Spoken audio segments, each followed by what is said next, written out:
Assalamualaikum warahmatullahi wabarakatuh. Halo Nets, thanks lu udah mampir lagi ke channel Anisodi. Dan di rubrik Om Jejet kali ini gue mau bahas Samsung Galaxy A10 nih. Nah, si Samsung Galaxy A10 ini memang diperkenalkan beberapa minggu lalu berbarengan dengan Samsung Galaxy A50 dan A30. Namun baru akan dijual perdana nih, perdana banget baru dijual besok tanggal 4 April 2019.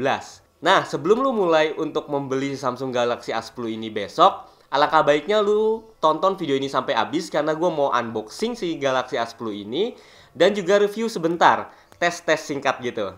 Yuk langsung aja kita mulai videonya.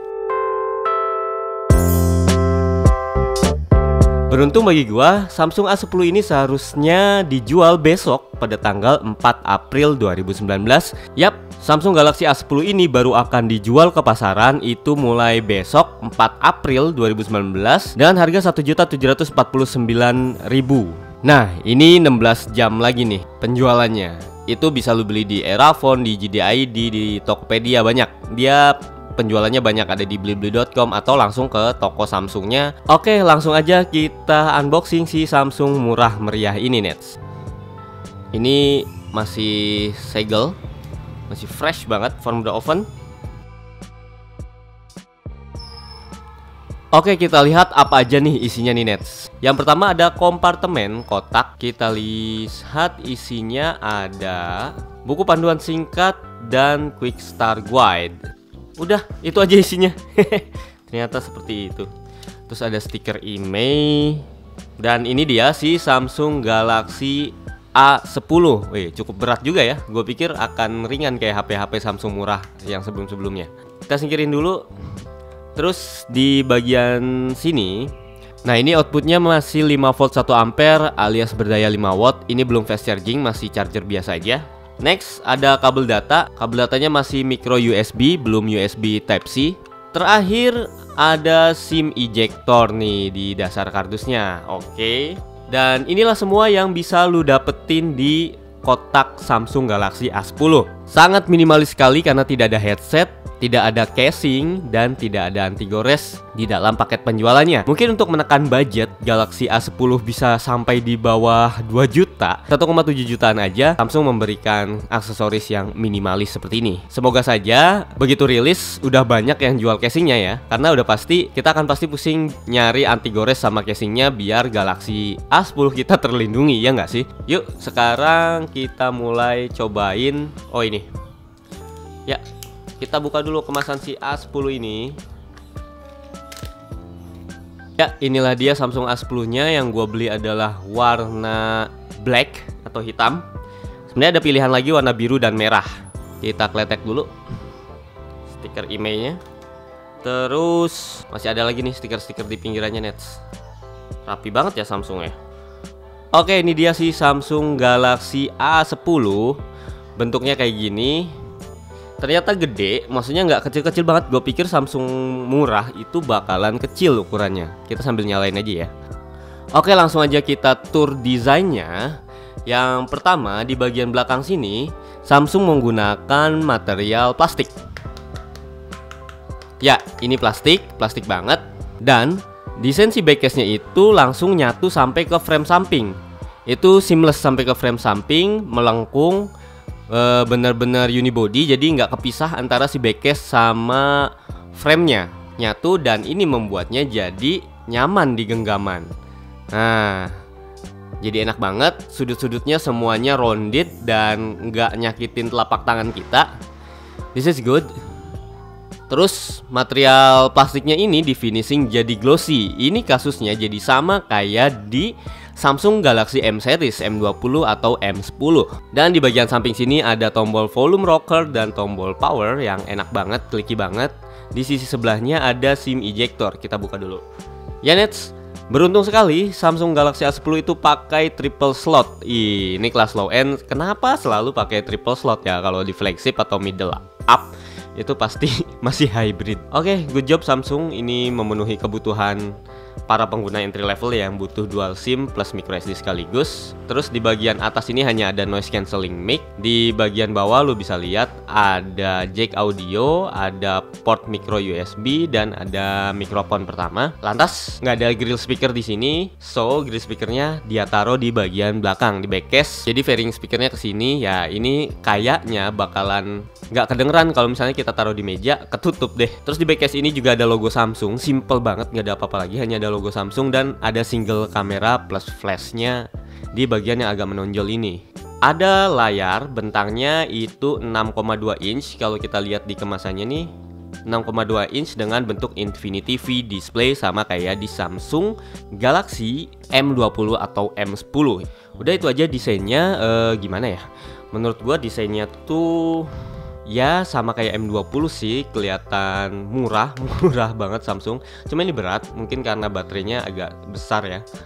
Kita bandingin sama low end-nya Nokia. Nah, yang Nokia itu solid banget. Yang Samsung ya sama-sama low end loh. Ini sama-sama di bawah 2 juta. Meski ini lebih mahal 200.000, tapi worth it karena bodinya beda banget men. Beda banget. Ini Samsung mencoba membuat HP murah, terjangkau, dan dikasih embel-embel A-series yang seharusnya A-series itu build quality-nya bagus, bahannya kaca yang udah-udah ya. Terus keren lah harusnya seri A. Sekarang seri A jadi kayak seri J, karena memang seri J melebur ke seri A katanya. Ada seri baru yaitu A dan M saja. Nah ini menurut gue lebih cocok dijadiin seri M sih dibanding seri A. Ya untuk build quality cakepan Nokia lah ya, sebagai mantan raja ponsel dunia. Sekarang digantiin sama Samsung raja ponselnya. Tapi menurut gue masih tetap cakep build quality-nya Nokia. Sorry Samsung. Samsung Galaxy A10 ini memakai chipset buatan Samsung sendiri yaitu Exynos 7884 octa-core up to 1,6 GHz, dibantu dengan GPU Mali G71 MP2 dengan RAM hanya sebesar 2 GB, tapi memori internalnya cukup menarik yaitu 32 GB. Jadi ini nggak lazim ya, RAM 2 GB, memorinya 32 GB. Yaitu menarik karena itu jadi cukup besar. Next, untuk kapasitas baterai yang dibawa itu 3400 mAh dan Samsung mengklaim ini bakal tahan seharian penuh dengan pemakaian yang cukup berat. Tapi sayangnya belum fast charging, jadi 3400 mAh kayaknya bakal lama untuk dicasnya nih dengan cas bawaan yang hanya 5 watt. Nah, dengan spesifikasi kayak gitu, Samsung Galaxy A10 menghasilkan skor Antutu 86.800 ketika gua tes. Cukup besar untuk kelas harganya, karena di Nokia 3.1 Plus ini skor Antutunya hanya 73 ribuan. Jadi masih mending si Samsung ini ya performanya harusnya. Janet melihat skor Antutu yang sampai 80.000 lebih membuat gua penasaran buat nyobain si Samsung Galaxy A10 ini buat main game PUBG Mobile. Dan ini gua udah mainin dari tadi. Mengejutkan ternyata grafisnya itu bisa sampai high loh. Nah ini HD, terus frame rate-nya bisa sampai high. Ini keren sih menurut gua.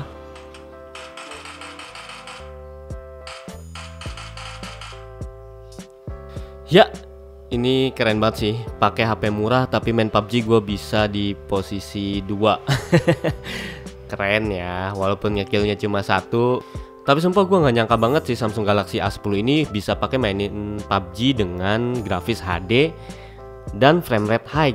Cuman memang tadi agak patah-patah dan jadinya si bodi HP-nya belakang ini panas banget net. Saran gua lu maininnya di settingan grafis balance atau smooth aja. Oh ya, satu lagi yang mesti gua kasih tahu ke lu, saat main game lu bisa pakai game mode. Nah, ini keren, kayak di smartphone menengah ke atas ada game toolsnya. Di sini lu bisa rekam layar, screenshot, dan performanya bakal ditingkatkan ketika selama lu main game dan si game mode-nya ini aktif. Next, untuk fitur-fitur hardware tambahannya atau sensor-sensornya sayangnya ini sangat minim banget nih Nets. Ini gue baru tahu ada smartphone yang minim banget fitur kayak gini. Giroskop nggak ada, kompas pun nggak ada, magnet apalagi. Pokoknya sensornya sedikit banget, hanya 3. Ditambah lagi untuk sensor keamanan atau biometriknya, di sini lu nggak bakal nemuin fingerprint scanner sama sekali.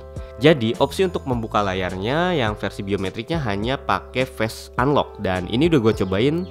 Cukup akurat tapi nggak begitu cepat. Ini udah kebuka. Terus kita swipe baru bisa kebuka. Kita coba lagi.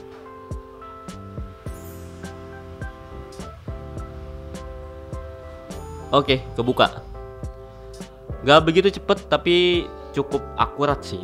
Ya sayang banget nggak ada fingerprint, padahal fingerprint itu opsi yang paling cepat seharusnya. Sekarang gua mau ngomongin layarnya. Si Samsung Galaxy A10 punya layar berpanel PLS TFT sama seperti Samsung M20 yang pernah gua bahas. Bentang layarnya itu 6,2 inch dengan rasio 19:9 dan ada poni ini Infinity V sama kayak Dewdrop ya poninya. Nah, kualitas lainnya bisa lu lihat, ini viewing angle-nya bagus banget. Jadi jangan khawatir ini TFT yang kayak IPS sebenarnya. Dilihat dari berbagai sisi pun masih tetap gonjreng dan warnanya ini menurut gua cakep banget.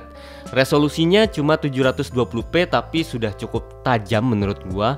Apalagi ini kelas HP entry levelnya Samsung ya. Dan dipakai buat nonton ya masih oke-oke aja kayak gini nih Nets. Ini cakep sih menurut gua layarnya, nggak ada masalah. Oke, sekarang kita cobain seberapa keren speaker yang ditaruhnya di belakang kayak gini nih Nets.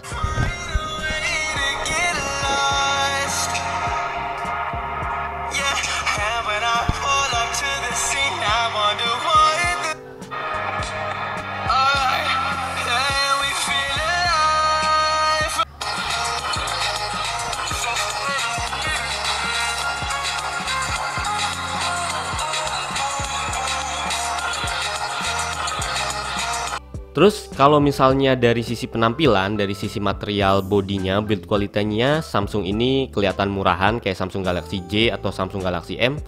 Cuma dari segi softwarenya ini baru ketahuan kalau ini adalah Samsung Galaxy seri A. Jadi di softwarenya itu Nets udah memakai versi One UI, OS-nya Samsung yang terbaru yang bisa lu temuin di Samsung Galaxy A50, A30 atau Galaxy S10, si flagshipnya Samsung. Dan ini di HP semurah ini lu bisa merasakan experience software yang sama dengan di Samsung versi flagship. Dan One UI ini berbasis Android 9 Pie terbaru. Asiknya One UI itu mirip-mirip sama stok Android, simple banget tampilannya, icon-iconnya juga lucu banget. Nah ini icon yang sama dengan yang lu temuin di Samsung Galaxy S10. Terus kalau mau masuk ke app try aplikasi, tinggal swipe aja di sembarang tempat, swipe ke atas, swipe turunin, atau swipe turun, ke atasin lagi buat ngilanginnya. Ini intuitif banget, bener-bener keren deh Samsung bikin UI yang asik kayak gini. Tampilan One UI yang asik karena ini Samsung Galaxy A sama seperti di A50, Samsung ngenalin namanya Samsung Pay. Ini aplikasi terbarunya Samsung. Nah, Samsung Pay ini berfungsi untuk pembayaran. Kalau misalnya di Korea, Samsung Pay ini bekerja sama dengan beberapa bank dan bisa menyimpan semua kartu kredit atau kartu debit di dalam satu aplikasi. Setiap mau bayar tinggal tap pakai Samsung Pay. Itu kalau di Korea. Nah, kalau di Indonesia, coba kita mulai. Kalau di Indonesia, Samsung Pay-nya baru bekerja sama dengan Dana. Baru kerjasama sama Dana aja. Ini gue udah masukin akun Dana gue dan duitnya 0 Nets, belum gue isi saldo. Ya, ini simple banget. Cara pembayarannya itu dengan merchant-merchant yang bekerja sama dengan Dana. Ketika HP dalam kondisi standby kayak gini, lu tinggal swipe up dari bawah sini, set, langsung masuk ke Dana, langsung pencet ini terus langsung bayar. Selain itu, selain pas kondisi kebuka gini, kondisi kekunci pun, nah ini layarnya ke lock. Tapi lu tinggal swipe aja kalau mau bayar. Swipe, nah langsung kebuka Samsung Pay. Kalau misalnya ngedadak gitu, baru keluarin HP dari kantong, terus lu mau bayar pakai Dana, lu tinggal swipe up aja, langsung buka Samsung Pay-nya. Ya, nggak usah dalam posisi unlock sih layarnya. Selain itu, yang lebih praktis lagi adalah lu tinggal buka menu kamera, foto, terus kalau misalnya ada barcode Dana, tinggal lu arahin, lu jepret, itu lu langsung bisa bayar juga pakai Samsung Pay. It's really good to have Samsung Pay in here. HP murah tapi punya fasilitas flagship, gua rasa ini keren banget. Dan ke depan, ini gua sempat baca-baca beberapa ketentuan Samsung Pay. Ke depan mereka nggak cuma kerjasama sama Dana. Saat ini mitranya memang cuma Dana, tapi ke depan ada rencana untuk menambah mitra. Bisa jadi beberapa dompet digital akan masuk ke Samsung Pay. Jadi semoga saja Samsung Pay bisa kerjasama sama Link aja misalnya, terus sama GoPay, sama OVO. Itu keren banget ketika semua duit digital itu kita jadiin satu di satu aplikasi namanya Samsung Pay. Jadi lu nggak perlu ribet lagi pakai banyak aplikasi. Semua duit lu terkumpul di Samsung Pay, tinggal bayar, dan cara bayarnya tinggal swipe up aja atau misalnya tinggal arahin kamera. Itu keren banget. Terus nggak menutup kemungkinan di sini ada keterangan, misalnya dia sudah berhasil bekerja sama dengan bank-bank yang ada di Indonesia, itu bisa juga memasukkan kartu kredit atau kartu debit ke dalam Samsung Pay. Nah, jika itu sudah kejadian, maka di masa depan memakai Samsung Pay itu jadi keren banget. banget sih Nets. Ya, ini patut diapresiasi dan ditunggu update selanjutnya dari Samsung Pay. Semoga semakin memudahkan kita dalam bertransaksi sehari. Terakhir yang mau gua bahas itu kameranya. Di belakang itu hanya ada single kamera, sayang banget. Ini 13 megapiksel, aperture-nya itu f1.9, cukup lebar. Terus udah autofocus, gua nggak tahu PDAF atau misalnya fokus apa. Tidak dikasih keterangan. Di bagian depan itu cuma membawa kamera selfie 5 megapiksel fixed focus f2.0. Kecil banget ya. Iya, untuk spesifik kameranya menurut gue ini sesuatu yang dikorbankan oleh Samsung. Untuk menu kameranya ini khas One UI. Di sini bisa geser-geser untuk menu-menu kameranya. Sayangnya menunya hanya sedikit nih. Hanya ada foto, Pro-nya pun tidak bisa bikin manual fokus, hanya standar saja, dan panorama. Tidak ada mode bokeh atau live focus di single kamera Samsung kali ini. Terus back ke kamera depan juga sama. Nggak, cuma ada foto dan video, nggak ada mode portrait, nggak ada beautify. Ini bener-bener standar banget. Terus untuk videonya lu bisa rekam sampai 1080p baik kamera depan maupun kamera belakang. Ya setelah gua cobain sebenarnya hasil kameranya cukup bagus aja, karena ya memang aperture-nya besar, resolusinya cukup juga. Tapi yang sangat disayangkan itu bukan masalah hasil kameranya, tapi fitur-fiturnya. Untuk kelas harga yang sama, fiturnya harusnya ditambahin mode potret dan segala macam. Ini standar, bener-bener standar banget. Nggak kayak HP keluaran 2019, boro-boro night mode atau nightscape ya. Ini fitur untuk bikin bokeh-bokehan aja nggak ada gitu Nets.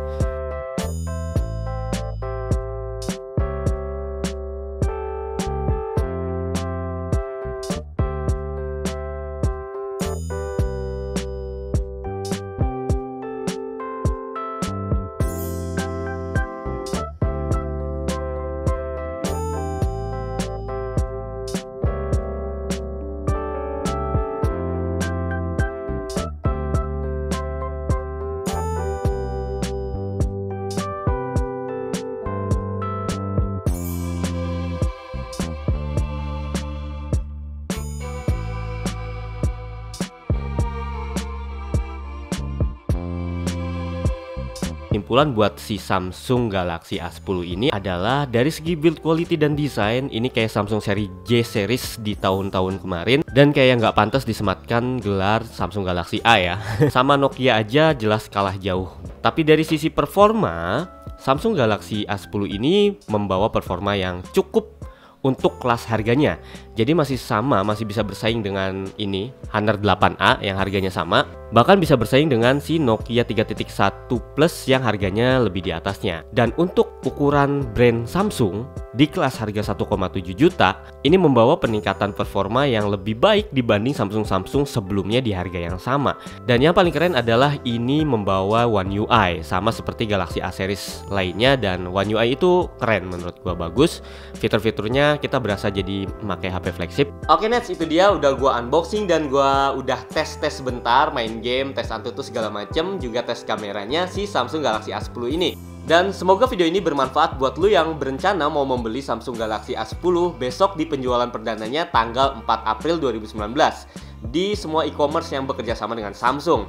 Nanti salah satu link pembeliannya gua taruh di kolom deskripsi di bawah. Dan kalau ada yang ingin lu tanyain tentang Samsung Galaxy A10 ini, silahkan tulis di kolom komentar di bawah ini. Jangan ragu-ragu, kalau suka lu bisa like, kalau nggak suka dislike aja. Dan silahkan share ke teman-teman kalian barangkali membutuhkan informasi mengenai Samsung Galaxy A10 ini. Terus jangan lupa subscribe karena abis ini akan ada gadget-gadget terbaru lainnya yang bakal gua bahas nih Net. So sekian aja, gua Sodik pamit. Sampai jumpa di video selanjutnya. Wassalamualaikum warahmatullahi wabarakatuh. Dadah.